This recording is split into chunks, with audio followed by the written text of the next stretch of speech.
And here we are. Good day, everybody. It is a gorgeous day right now in Scottsdale, Arizona, and we're in the greater Phoenix area, for those of you that don't know where that is.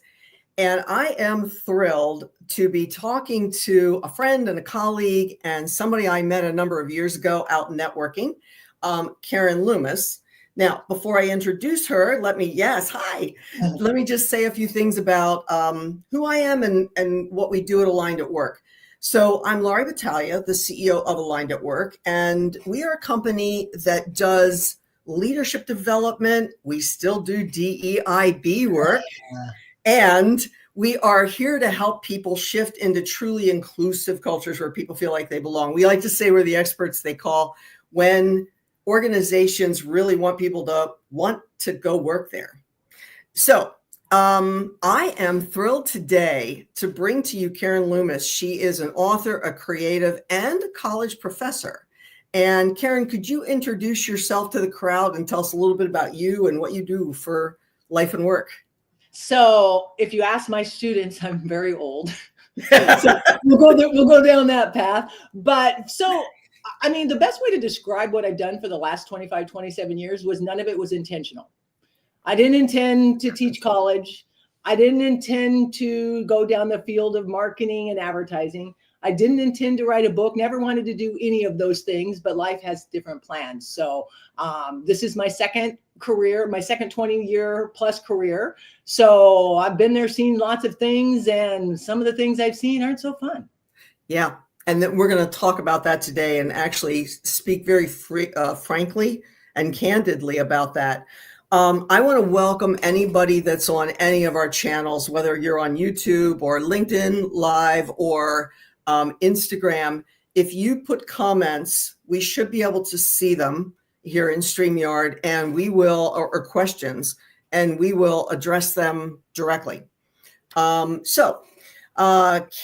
let's start talking about, that book, Nobody Told Me I'm Black. Because when you put out there, I want to say it was 3 years ago, maybe, that you were writing this thing. I said, we got to have a conversation about that. So this conversation's been 3 years in the making, and you've been a busy woman. Tell us about that book and why write it now, all the things. So for me, 2020 and the George Floyd incident was a demarcation line that changed how I looked at the world. I looked at the world from a very, I can overcome that. No, that's not a big deal. No, there's no racism. No, we've come all these ways. So 2022 was the first year that I started teaching, and I had an 8-week break between summer and when fall semester would start. And so I thought, you know what? I got a lot to say right now.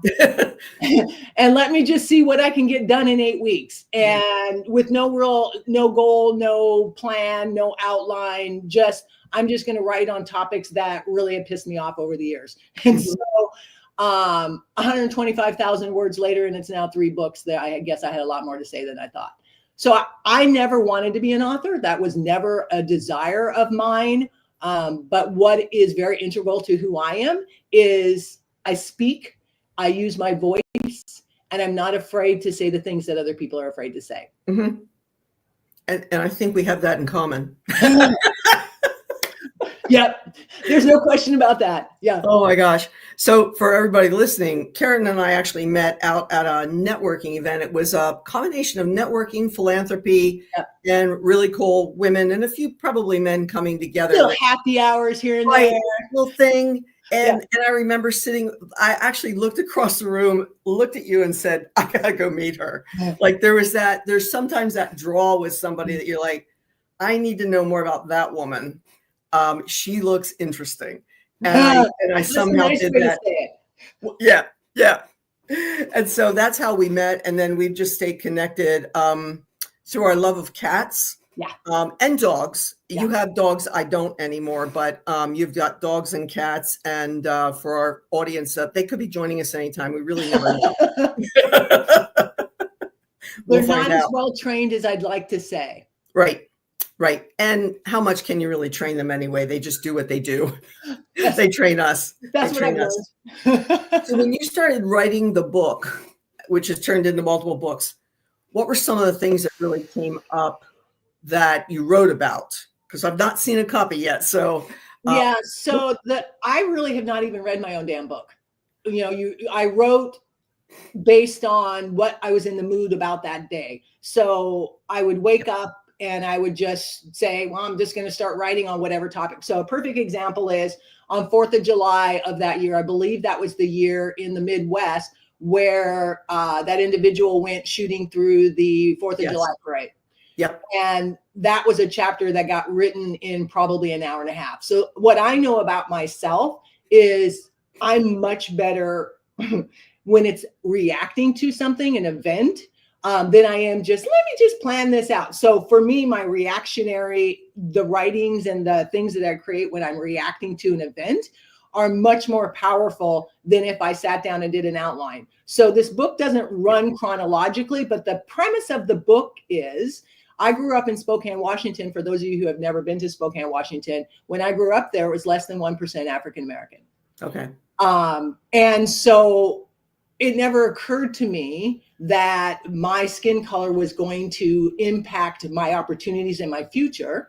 And even if it had occurred to me, I would have in my own brain said, yeah, but I'm better than that. Right. I can overcome anything. Right. I can make that happen. And so when George Floyd happened, the recognition was, holy crap, we haven't come near as far in this country as I would like to believe. And what that did for me is it made me look back at my experiences in Spokane, where I realized my family did not prepare us for the world as African Americans. There was the things that many Black families, parents are saying to their children, don't reach in your glove box if you get pulled over. None of those things were shared. I mean, like I had to go back in and ask, to my brother who's 4 years older, I'm like, hey, did mom and dad ever tell you X, Y, Z? And none of that. So my family just led this life of, we just go around life. No reason to make any big deal of it. But unfortunately, that doesn't prepare you for the reality. In my belief system, was, I'm a great athlete. I'm highly educated. I'm very outspoken. I should be able to tackle the world with all of these things. Right. Until I discovered the corporate world. Yeah. And then the corporate world was one of those worlds, which is unlike any real world. Yeah. It's real, but oh my. Yeah. Actually, what the corporate world is a reflection of society as a whole. Yeah. And because I was raised with this idea that my skin color really didn't matter, and that was my belief system, it really was a shock when I'm like, well, holy crap. It doesn't matter how educated I am. There are statistics out there that say African-American women are the most educated in this country. Yes. But yet the lowest paid. One of the stats I saw for COVID was, normally, I believe it's like women is it 77 cents of the dollar that men make? I haven't seen it lately. It was around 82 at one point, but it's in there. But for Black women, we're not at that 77 or 80, whatever percent. But during COVID, the impact is a much more long-term impact, because in actuality, I believe the number, it was closer to like 60 something percent. Mm-hmm. So in the big picture, once I started to do the math, even though I'm a designer, I can still do math. That's a note to my students out there who panic every time I tell them to do math. The recognition, there was a real recognition that I had been living a world that really wasn't the world as it was. Mm-hmm. But yet in my world, I knew that I was always willing to speak up and always, willing to be the one. But yet when I look back in my career, there's many instances where I didn't have the emotional maturity to stand up. And that's the other issue is that some of this is getting to a point where to find your voice, you have to be willing to sacrifice whatever it is that may come with it. Using your voice may present, and for many Black women, it positions us as angry, intimidating, overly assertive. You were mean to me. And I'm like, mean to you? I'm just trying to get the crap I need out of you. What do you mean? Right. You said you were going to have it done. So, so when I started to put it all together, hence the book, because I remember when I started writing the book, I said, I don't really have it. I mean, there really wasn't that many incidences in my world where I was totally wrong. When you add it all together, all these instances of racism over a lifetime, yes, that's much bigger. Like, I'm really good at just moving on. And one of the things I bring up in the book is the racism I feared the most originally was personal racism, individual racism. Do you like me, Laurie, or do you not like me, Laurie, because I have black skin? That was because that's the day-to-day stuff. Yeah. Yeah. But what I've since realized is I shouldn't fear the personal stuff because I've figured that out. Right. It's the institutional stuff that is keeping not just black people, not just women, it's keeping people oppressed. Because for one, there's not enough people willing to speak out, because the minute you speak out, now all of a sudden you may be at risk of, getting now all of a sudden you have this personal development plan for not even an issue, but just because you had the audacity to say, that's not right. That is not right. Yeah. Right? So I remember saying to one of my bosses one time, he's like, what are you so mad about? I said, you know what I'm mad about? I'm mad about in this company that women just can't seem to get ahead. Yeah. And that was that. There was no forward movement after that.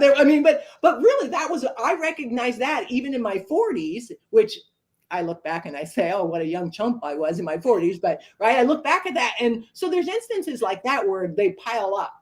Yeah.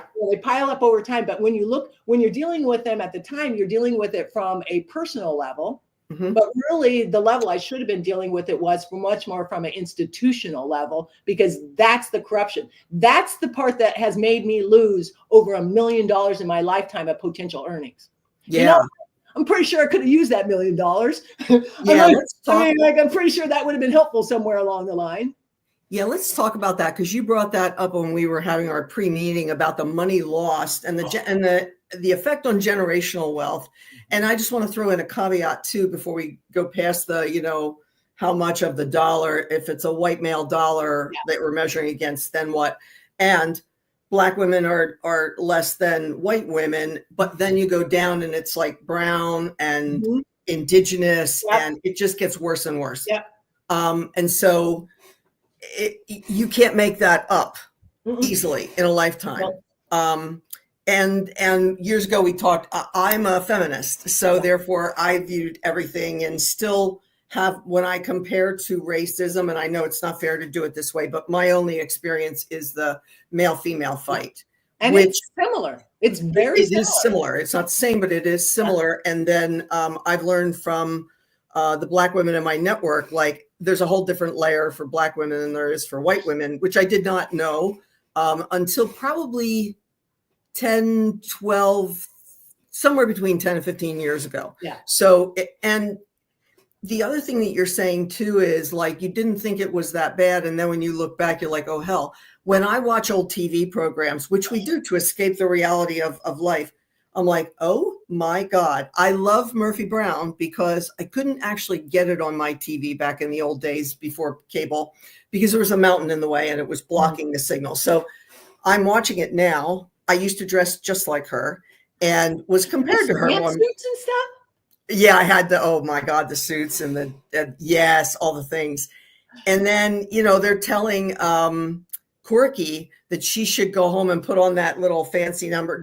And it's sort of said in passing, and Corky's like, no, but there's all those things embedded. So to get back to the racism issue, there's all these things embedded that we convince ourselves are not there, or that it's just that person over there that has an issue with me. It's not systemic. Yeah. I do remember in the feminist battle saying that, back in the old days of when I started in banking in 1978, a guy would get right in your face and tell you he didn't approve of women being in positions of, leadership and stuff.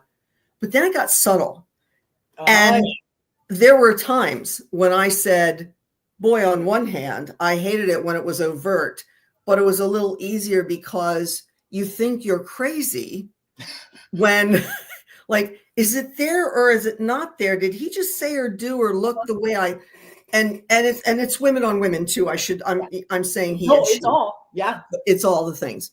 So, so we were going to talk about the money And what does it mean to lose that kind of money over the course of a career? So talk a little bit about that, because I know you've got some statistics together in your head about what that costs you over time, and others.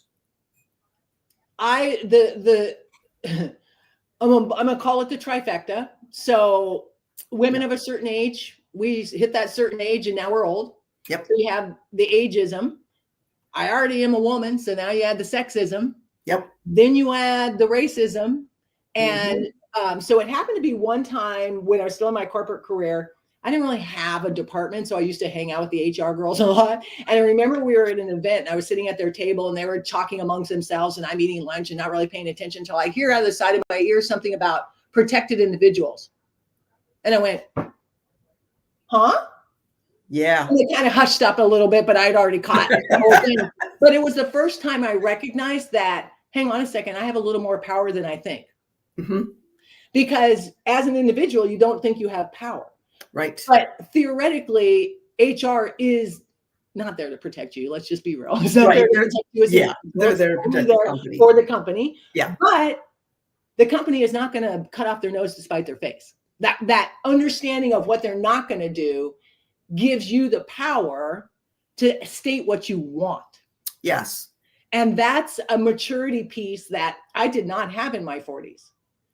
And the reason I have it now is because I spent 20 years in the corporate world going, what in God's name is happening here? Right.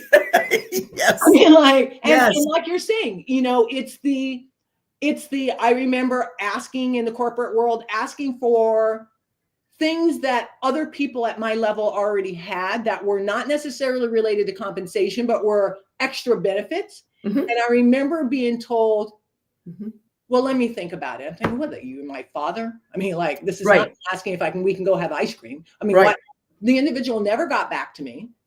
But basically the message to me was, well, I can't really give that to you because then what would that mean for other people? Right. Even though others at my level had what I already had. So now I'm being denied that for what reason? Right. And we all know the reasons.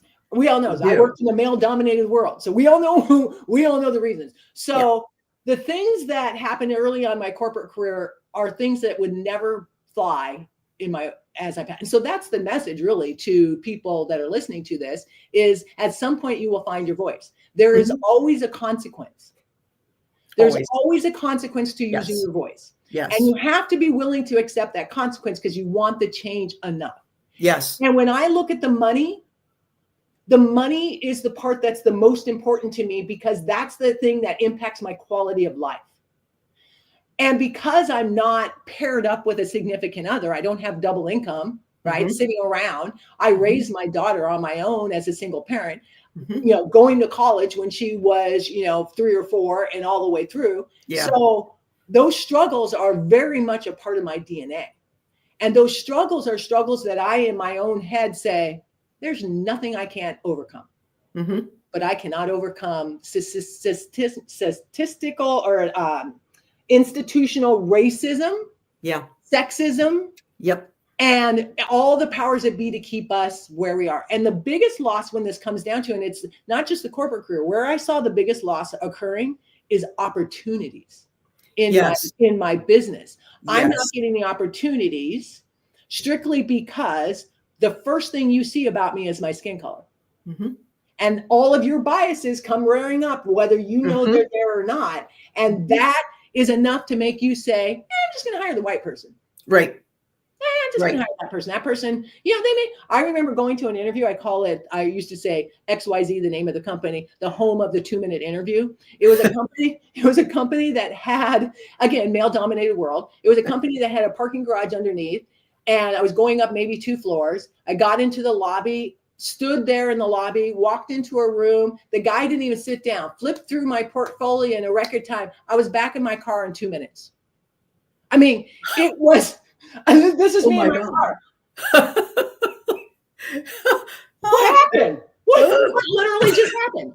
Yeah. Well, 1, I'm not a man. Yeah. 2, I'm not white. And 3, I was female. So all of those factors were basically decided in that moment long before he looked at my portfolio. Yeah. right? So Yeah. those are the losses. Yeah, yes, it's a loss. I wouldn't want to work there anyways, but that's not the point. The point is those kinds of losses occur constantly that somebody may not even know they're doing it. Mm-hmm. May not even know they have a bias. And I can see that. They may not own it themselves. They might think, well, she's going to have to work with John, and John's really racist. Right. So I don't want to put her through that. And it gets a different skew on that whole protected class of people, which over 40, all the things that get said in the non-discrimination thing, but we're doing it for their own good kind of thing. And it holds people in place. It affects their income. It affects their future generations, because that wealth the wealth that we lose can't be recreated. No. Well, if you were to get into your own business and you believed all the things and you just like skyrocketed, which happens, not to most people, but to some people, there are ways. Very small statistic, especially for Black women. Yeah. Black women don't get any funding, especially Black women who might be in tech fields. If I recall, it was like 0.00058% of women, Black women, got any kind of funding in tech. And that's just an example of how little money is there to support people that are not the majority. Yeah. Mainstream is and unfortunately, it's going to be 4 years of hell. Yeah, it is. Yes, I mean, it's not. And when it comes to the income loss, the other thing that it never occurred to me, and again, this is ignorance is bliss. Yeah. It never occurred to me that my corporate career would be over when I hit 50. Yeah, let's talk about that a little bit, because that is it never occurred to me. I mean, like, why would it end just because I hit 50? That's just when you're getting good. 100%. I mean, honestly. Like in my mind, I'm like, oh, I'll just keep applying for jobs. And then after 10 years of doing that, I went, I'm not wasting any more time doing this because I'm not going to get these jobs. And for whatever reason. Yeah. Now, if you think about the last 10, 15 years, social media has impacted. So now you can't just hide behind a simple name like Karen Loomis, right? That's true. Yeah. If my name was Nafisa, it'd be a wholly different thing, but I can hide behind that. But you can't now in social media because our imagery, our who we are is out there everywhere. Yes, it is. Yeah. And you can't recover from that. And, you know, I look at over the last 10 years where like you said, I mean, like, I actually finally know stuff. I mean, like, I can actually finally be helpful because I've had enough life experiences and had enough business experiences, but now it costs too much. I'm going to cost too much because I have all this experience. We'd rather pay the youngster and we can get them there. It's right. Like, all right, well, I mean, but that is a reality that I truly was not prepared for. Yeah. I thought I'd work as long as I wanted to.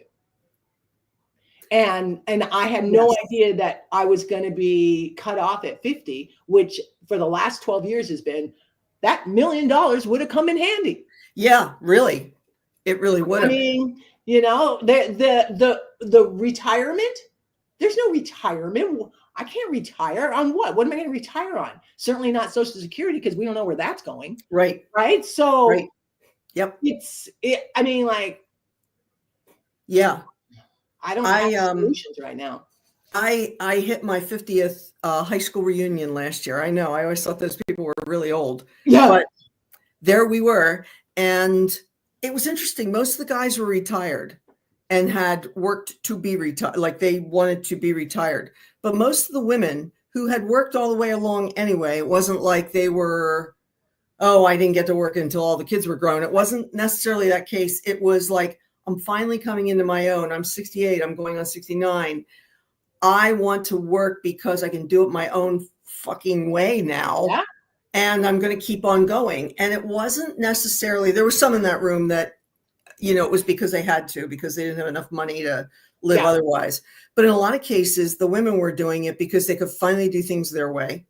And it was just an eye opener to me because I have people around me that say, like, when are you going to retire? And I'm like, I'm not sure I am. But the other thing is to say, do what?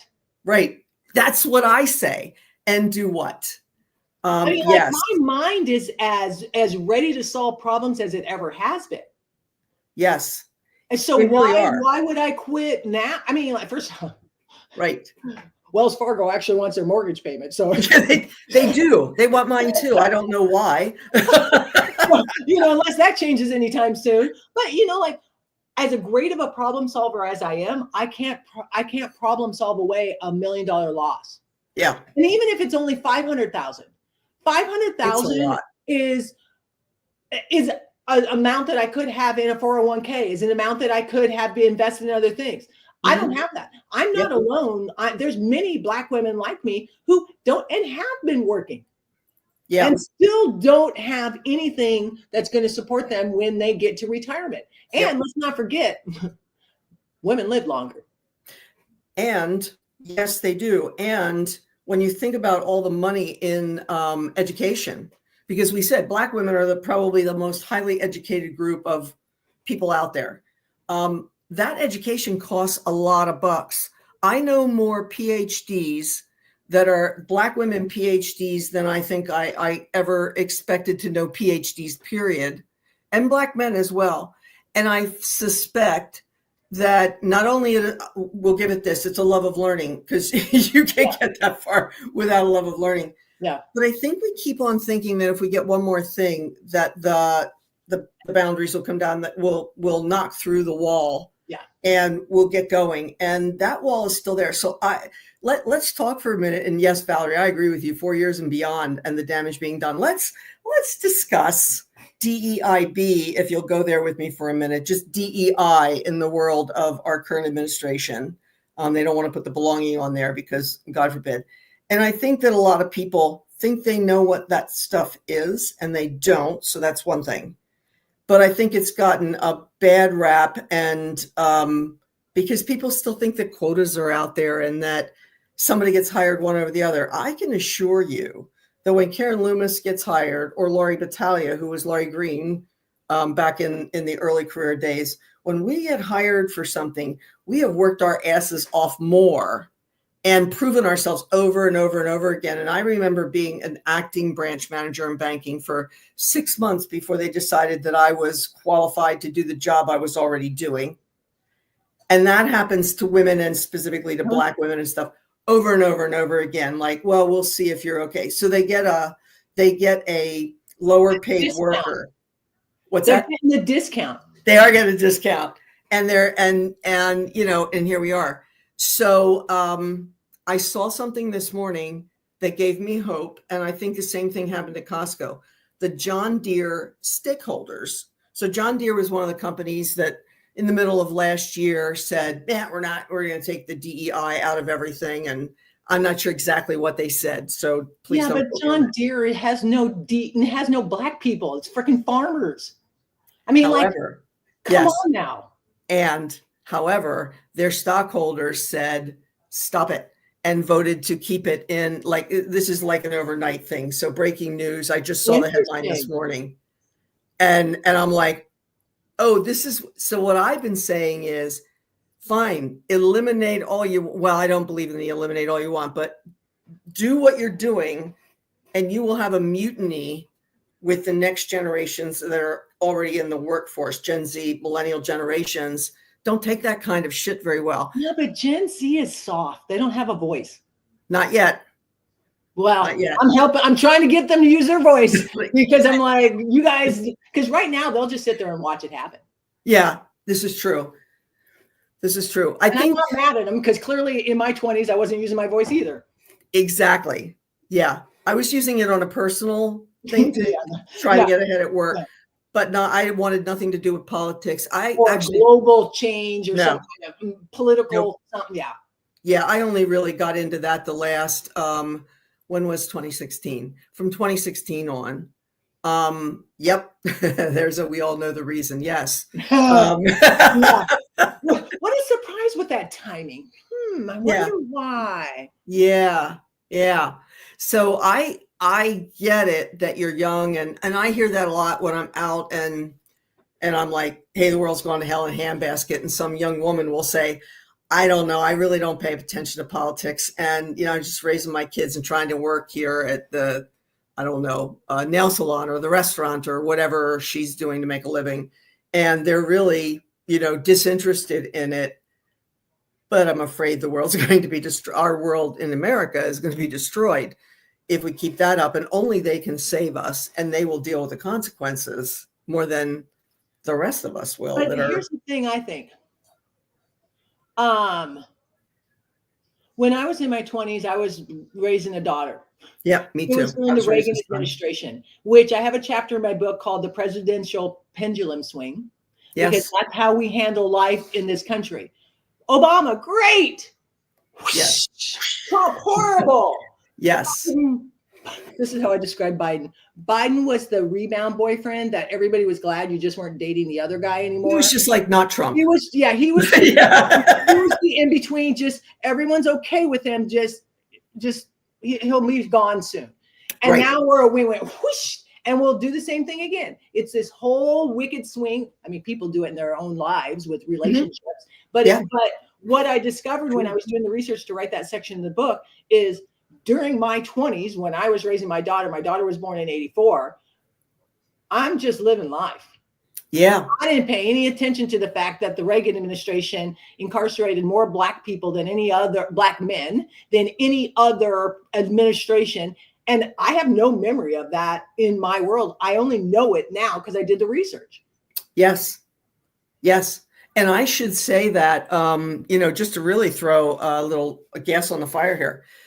Growing up, I was raised by Democrat parents who then in my rebellion, I was like, well, if you're Democrat, then I must be Republican. So, right? Now I'm like, right there, you're like, not that. Yeah.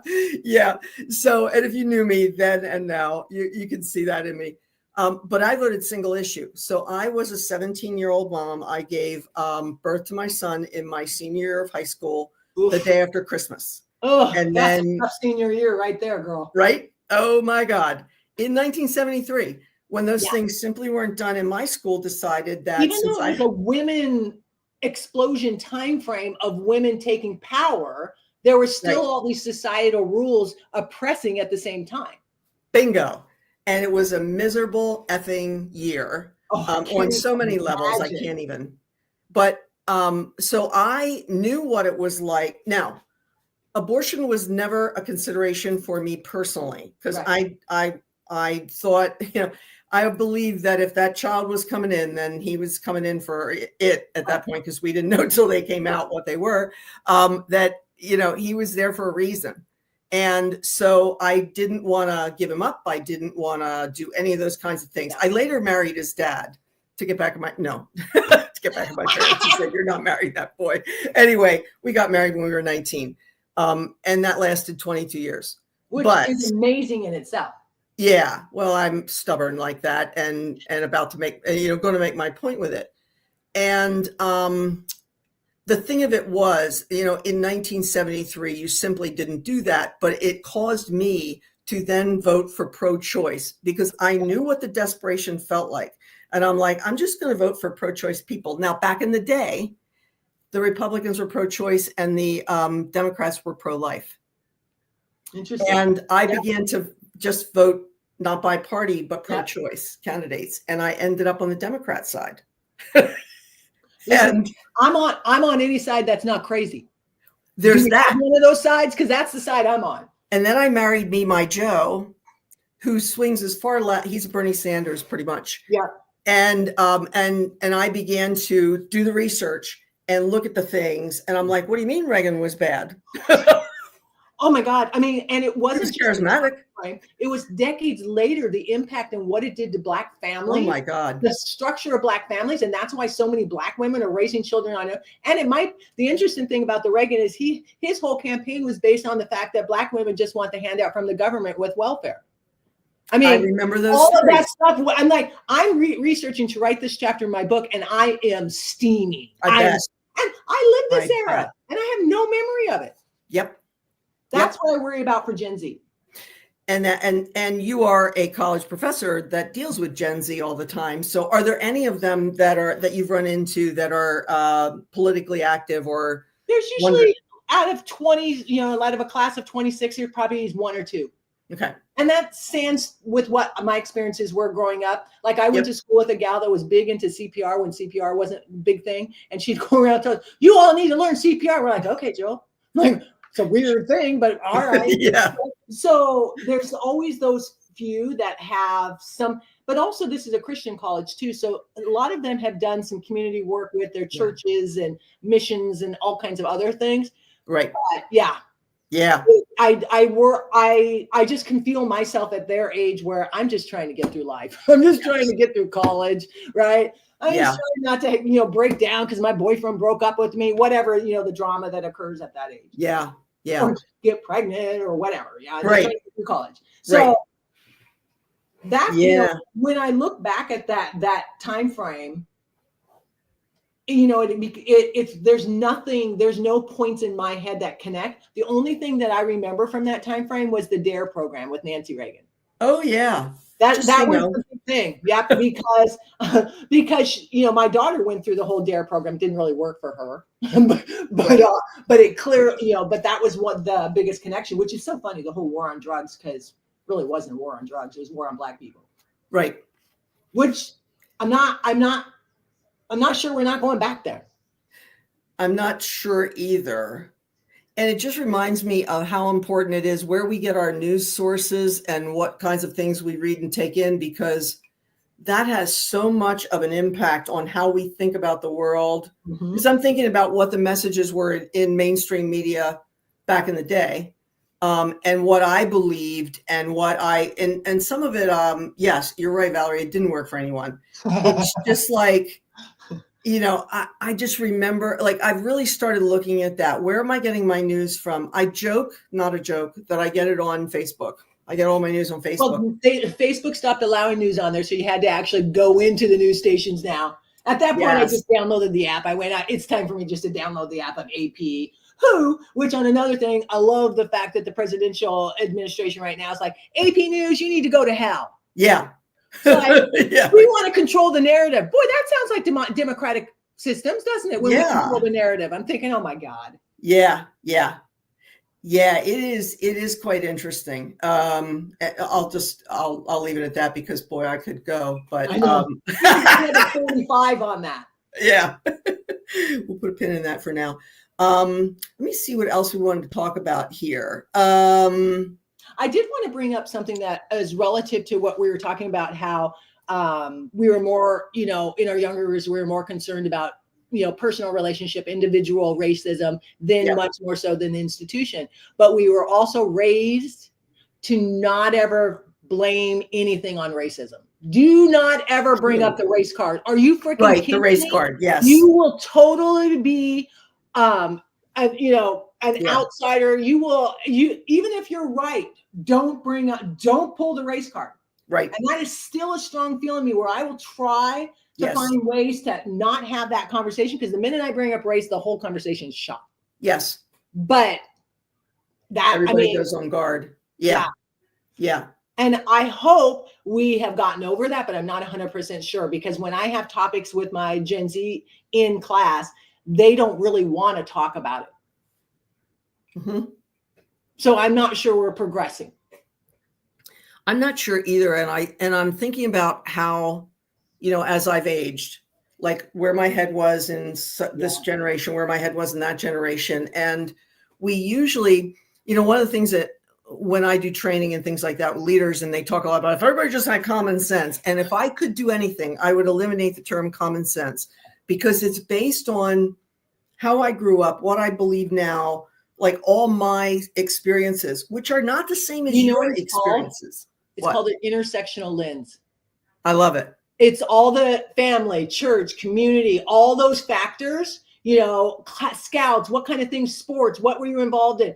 All of those things create that POV and the lens that you see life through. I teach this to my kids, and I'm sure that goes in one ear and out the other, but really, it is all of those factors. I say right now, as college students, your opinions are still based off your family for the most part. It is. You haven't developed your own opinion yet. You got it. It takes a while to distance oneself enough from the family. Yep. And a lot of people are wired to not do that. Yeah. Well, that's survival of the fittest stuff right there. You got the family unit needs to stay intact, even if it's a lie. Come hell or high water, no matter the abuse. Yes. Exactly. Silence is golden. even sexual abuse, mental abuse, all those kinds of things. You don't talk bad about family Don't members. And I have learned that that is a really, yes, you do. Yeah. Yes, you do. And but usually there's, the hard thing is I know that when I speak up, I'm not going to get a bunch of people going, yeah, what Karen said. Mm-hmm. That's what we need more of. Instead, I speak up and I'm sitting there and nobody else is saying anything. That's why we haven't changed. I need more people to come up and go like, well, you know what? Maybe we should look at this different. Yeah, what Karen said, blah, blah, blah. Instead of it just being, oh, we're all uncomfortable and we can't get beyond that. Right. Right. You know what? I'm fucking uncomfortable every single time we had to read something like Tom fucking Sawyer in school. You don't think that was fun? What about Old Yeller? I mean, like all of these themes that we read in school with, I'm sitting in the one black kid sitting in class. You think that was comfortable for me? I mean, like, this is absolutely asinine that we are doing book bans because we don't want fucking people to be uncomfortable. When you are a person of color, you're uncomfortable every fucking minute of the day. Right. Right. And back to I need to control my reaction a little bit. I was hoping we wouldn't control our reactions on here because somebody said to me recently, I was leading an HR roundtable on DEI. And if anybody's following me on LinkedIn, they know I stood up at the Scottsdale Council meeting when they eliminated their DEI budget and group, and yet they didn't, but they did. Yeah. And someone said something like, I admire you. And I said, I have no fucks left to give. And you're not looking for admiration. 70 in another year. You're not looking for admiration. That's the other thing. I don't need this. I need you just come with me. Yeah. Yeah. Yeah. I'll tell you what, 45 people in there and 200 people standing around, and then 45 people speaking up in favor of DEI and 400 emails. You would think would make a difference, but it did, and only 2 people spoke pro get rid of it. I'm not surprised it didn't last. I'm not either. I wish I were surprised. And you know this better than anyone. Companies don't want to be any more uncomfortable than the individual. Yep. I mean, as a marketing and a branding person, when something comes up, my usual thought is the consumer will get over it. We're not going to adapt something because the consumer might be upset about it. Let's just move forward. That doesn't really stick, but that's my philosophy on it. Yeah. I keep thinking to myself, so what's my next step? So talk to me. Let's go back to the book for a second. So what's the next step with your book? And can people that are on this call now or when they listen to the replay, what can they do to help you get that book out into the market? Because it's not there yet. It's not there yet. I took a little step back earlier this year when the publisher that I had hired wasn't actually doing anything. And it's a significant amount of money and she wanted the whole entire amount. And I'm like, I would never do that to my clients. I just don't feel comfortable when I don't have any. So ultimately I ended up pulling the project from her. And that was just for book 1. Because the book is so big, I ended up turning it into 3 books. Because after all, I'm not Obama. So I can't. The big, thick. That's what it would have been. Carry that on a plane. That's the question. That's what it would have been. And so book one is now with readers. So I have 2 African-American females reading it and 2 white females, because what I recognize is this book actually has 2 audiences. It has the Black audience of how do I navigate the world in the professional world, corporate world, personal world. But the other, and it's also helping Black women who maybe haven't learned how to use their voice yet, to feel confident and to feel like, you know what, it won't be that off. But the real main audience for this book is white women who want to learn how to do more. And even white women who are on I use enough examples of my day-to-day life and the impact on my day-to-day life, but I also use a lot of stats in the book because I'm of the thought process of, I don't know how I can convince you of anything if I don't have data. Mm-hmm. That's the marketing side. But there's a lot of people that need more than data. So that's, but anyway, so book 1 is with the readers. By the end of this month, it should be headed to an editor. And what I'm hoping to do is maybe have it, the first book out by late summer. Nice. So that I can hit a few, local places, back up in Spokane and kind of start getting that going. And then I'll start the process with book 2 and book 3. So book 1 is kind of sets the stage. It's all the relationship stuff, the upbringing. Book 2 is more about the country as a whole And then book 3 is about the economic impact of all of this and what, so book 3 is more of, what, as much as I talk about all this stuff, here's the bottom line. I just lost $1 million. Yeah. That's the bottom line. You're not pissed off already. You should be pissed off about this. Yeah. And money gets people moving sometimes. Yeah. And so there, those two audiences are the audience, but really it really is for the Laurie Greens of the day when you didn't quite have the foundation of your core message and how you wanted to deliver it. And part of it is if you've never seen people stand up for those kinds of, the isms that we're talking about. Yeah. You don't know how to do it yourself. You don't. Yep. Yeah. My brothers were in college during the Kent State days when, and they're 5 and 8 years older than me. So they're in their mid 70s now. And they were, they used to say that there'd be 100 kids protesting on Penn State campus and 400 stand around watching. And, that sounds about like America. Yeah. And so they'd say there's 1,000 kids over there, but there's, not too many of them were actually doing the work. What are they doing? Yeah. Yeah. But I do think that we have to have more conversations. And there are groups out there. Let's be clear. There are groups out there that will teach you how to get active and how to do the things and all that stuff. I would love to see your book get crowdfunded because it's so important to do that. And we've got comments over here in the chat from Annie Groth, our friend. And she would like to, she's talking about a great book from women moving from their 60s to 70s is Women Rowing North. I've not heard of that one. Mary Pfeiffer, Pipher, and also wants to go back to the Helen Reddy's call to action. I'm woman, hear me roar. And Valerie said, in numbers too big to ignore. And so I should also mention that both of we're all in the Phoenix area. So, I mean, it's largest city in the United States. 40% of this population is Hispanic. And here we are. Yes. We're 40%. There's 7% African-American. There's about a handful of Asians in some of the different cities around Metro Phoenix has more of the Asian population. But for the most part, this Phoenix is ruled by white people. How is this possible? Yep.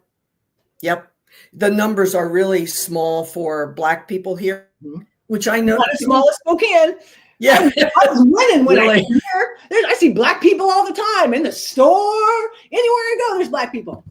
It was really funny because when I came from the Philadelphia area, and I grew up about 40 miles outside in the rural area on a farm, and then moved to the suburbs, and then, worked in organizations. And I always felt like there were a lot of Black people around me. I did. And there were compared to here. Because when I first got here, I said to my husband, I don't know where all the Black people are. Where are they? For one thing, girl, you live in Scottsdale. Well, and I had to ask myself recently, where the hell? So where I live, which is close to where I work, south of downtown, the South Mountain area, I see more Blacks than I see white. Yeah. I mean, so that I really, truly, that is you live in the wrong neck of the woods for one. Yeah, I do. Diversity, girl. But when I go past the schools, because I looked, when I went past, I live close to a junior high and close to Saguaro High School and all that. When I see the kids outside at recess, it looks like a pretty diverse group. But you know how white people view it. You see a few brown or Black faces and you're like, oh, there it is. Look, there's Black people. Yeah. And then you look at the demographics and go, oh. Recently with them doing what they did, I was like, are we going next? Because our next might be senior living. But where are we going next? And why am I in Scottsdale? And I'm in Scottsdale because I wanted a short commute and I worked for Reagan Garden there in North Scottsdale. Yeah. And I had driven an hour to work for years and years. And I was like, I'm not doing that again. Especially and I almost immediately, like 15 months later, was out of there making an hour commute into the downtown of Phoenix. So that's life's little joke. Yeah, it is life's little joke, definitely. So I'm watching our time. What else haven't we talked about that you were hoping that we would cover in our talk? I think what I really want people to understand is one of the stats that has always kind of stuck in my head is this idea that your personal circle, 91% of it looks exactly like you. Yeah. So I'm the token.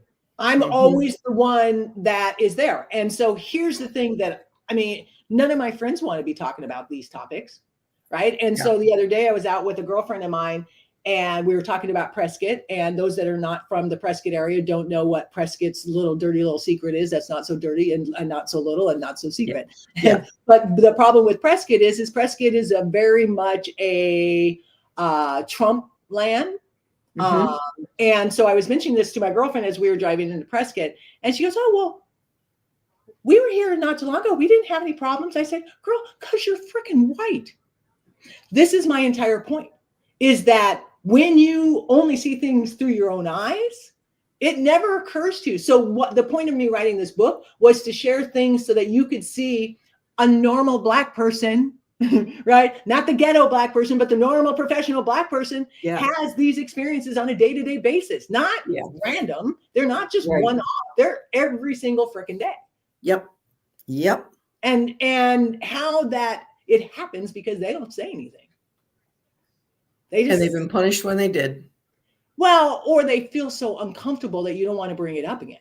Right? Because you're like, oh my God, they're squirming in their seats and blah, blah, blah. And then you have to decide, how much do I like this person? Do I want to keep in my world, or do I want to jump on them? Do I want to get all in their shit? Right? That's the conversation I'm having in my own head. Do I not care enough about the relationship where I'm going to come on and tell you exactly what I think about what you just said? Yeah. Right. And so, those are the debates I make in my head. Is this going to, if I open my mouth, what is this going to cost me? Yep. Is it going to cost me friends? Is it going to cost me a job? Is it going to cost me future opportunities? Even though I may be right. And even if I deliver it correctly, which I can't say I always do, right? But even if I was to deliver it correctly, change is not going to occur because one person tried to make a change. That's the crux of the problem. It can't be 12. Well, let's say there's 13% African Americans in this country. Let's say half are women and half are men. We're not making a change because Black people there's not the numbers. I mean, it's just not going to happen. The numbers are not there to support Black women having any ability to make a change. The only change that's going to happen is if white women finally realize they're aligning with the wrong side. Yes. But safety, comfort, contentment keeps white women where they're at. One, back to, they don't want to be uncomfortable. They don't want to make their husband uncomfortable. Right. So this is kind of a funny story. So my new boyfriend, I'm over at his mom's house for Christmas, and I'm doing the thing, I'm putting dishes away. As I'm putting dishes away, there's a Trump mug in the cupboard. I mean, this is every day. This is everyday life. Right. This is my point, is I can't go anywhere without being reminded I'm in opposition with our current administration and with white people in general. Yeah. Every day. Right. So I don't say anything about the Trump mug other than I'm like, fucking Trump mug. Are you kidding me? Whose fucking Trump mug is that? Right. It's amazing how sometimes those things can get dropped accidentally when you're putting something else in. Oh, whoopsies. I was putting it away and I knocked it. Next time I'm putting dishes away, that'll happen. Yeah. Now you know where it is. I'll replace it with a mug with my face on it. Yeah. There you go. I love it. Well, let's see. So then, if people want to get a hold of you and they want to, or in any way, shape, or form, I think we've got some banners to go up here. How would they get a hold of you? So LinkedIn's always a good place. So if you're there in LinkedIn, you can definitely jump into, you can either follow or connect with me. In Facebook, I do have a Facebook company page that's specific to Nobody Told Me I Am Black. So that's there. And then you can also get me on Instagram, which I'm sure they'll put that up there, KLoomis63. So you can go there as well, or you can email me, Karen@NoMossBrands. So if you want to catch me that way, website's there too. You can always go to my website and you can go through one of the contact forms, but I'm easy to find. I'm out there ready to talk, whatever you want to talk about. Okay. And we'll be putting that in the chat too. So that people have the links and things like that, but they're right here that you can grab it and go find her. And anything else that we missed? No, other than we need more Lauries out there. Well, thank you. We do. Yeah. I mean, because like I said, the numbers are not there for Black women to have any chance of changing this. Black women can't do it on their own. Yeah. And nobody listens to us anyways. Well, and I think you got to have a sister's back. I mean, honestly, women have to get it together. I don't personally have women in my life who are backstabbers, who don't support one another. Like, what's that? I said, why would you? I know. I mean, like, I don't even understand, like, doink. I'm like, we're not even having that conversation because life's too short. Yeah. So, like, if you can't support others, like, not interested. But I think, and we've got some people in that chat, like Annie and Valerie, and I saw Ebony, and I think I saw somebody else. But hold on, I've got Ebony is somebody I used to work with, so I'm sure she enjoyed some of those stories. Oh, that's awesome! She's probably sitting there laughing. Oh, I'm sure she is. And laughing. And Hamal, thank you for all the comments, everybody. So yeah, thank you everybody for jumping in. Yes, and tell your friends about this, because it immediately when we shut down, it will go live on LinkedIn and Facebook, and I think, or no, not Facebook, YouTube.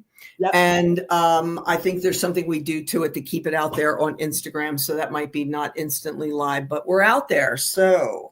All right, thank you, Karen, for your candid conversation. And this was a hoot, like I knew it would be. And I'm so glad that we finally, after 3 or 4 years, got it together. So thank you so much. Connected.